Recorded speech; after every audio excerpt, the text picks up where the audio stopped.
নতুন ব্লগ করছি, তাই তোমরা জানাও তোমাদের কিরকম ব্লগ লাগবে, আমি তেমনই ব্লগ করে দেবো তোমাদের। গাইস, আমার মা এখন নতুন নতুন বিয়ে করেছে, করে একটু বিজি হয়ে গেছে, এটাই আমার কমপ্লেন। আমি একটা নতুন পাপা পেয়েছি, মানে পাপা একটাই ছিল অনেক বছর থেকে।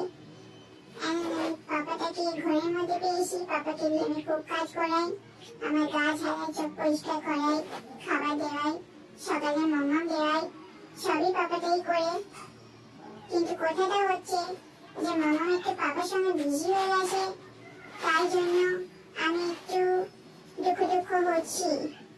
যখন তখন আমাকে এখানে রেখে বর্ধমান চলে যায় এরা, আমি ঘরে বাবা একা থাকি নানা নানির কাছে। ঠিক আছে গাইস, এখন আমি রাখি, আমার একটু খাওয়ার টাইম এখন, আর একটু গাটা চেটে চেটে পরিষ্কার